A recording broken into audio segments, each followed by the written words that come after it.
ادویات کی ہوش اربا قیمتوں نے سب کے ہوش اڑائے ہی تھے، لیکن مارکیٹ میں دوائیوں کی قلت نے مریضوں کو دوہری اذیت میں مبتلا کر دیا ہے۔ اہم نوعیت کی اکثر ادویات مارکیٹ سے غائب ہیں۔ ضرورت مند افراد مطلوبہ دوا کے حصول کے لیے جگہ جگہ در بدر ہو رہے ہیں۔ ظاہری بات ہے شارٹ کرنی ہے کی انہوں نے، اگر اس کا کوئی شارٹ کیا تو اس کا حل حکومت نکالے نا، کیوں نہیں نکال رہی حکومت؟ اب مریضوں سے وہ دوائی نہیں ملے گی تو وہ مر جائے، پھر کیا کرے غریب بندہ؟ پھر مہربانی کرے یہ ہم لوگوں پہ، ہمارے حال پہ رحم فرمائے۔ میڈیسن کہیں سے بھی نہیں مل رہی، ادھر سے بھی نہیں مل رہی، اور کوئی گنگا رام جا رہا ہے، کوئی کہیں جا رہا ہے، کوئی کہیں جا رہا ہے، بہت زیادہ غریب لوگ دھکے کھا رہے ہیں۔ یہ حکومت کو چاہیے کہ حکومت یہ ان کا کوئی حل نکالے۔ مریض تو اپنی پریشانیوں کا رونا رو رہے ہیں، جبکہ دکانداروں کا موقف ہے کہ طلب کے باوجود ادویات بنانے والی کمپنیاں سٹاک نہیں بھیج رہی۔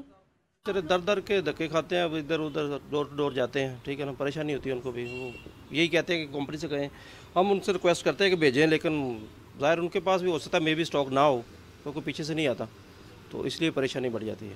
وزیر صحت پنجاب یاسمین راشد نے ڈالر کی قیمت میں اضافے کو ادویات کی قلت اور مہنگائی کی وجہ قرار دے دیا۔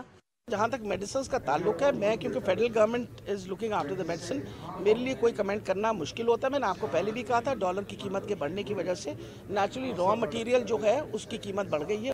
صوبائی وزیر نے یہ یقین دہانی بھی کرائی ہے کہ ڈرگ ریگولیٹری اتھارٹی سے بات کر کے مسئلہ حل کیا جائے گا۔ کیمرہ مین ذیشان حیدر کے ساتھ کنزہ ملک، ڈان نیوز، لاہور۔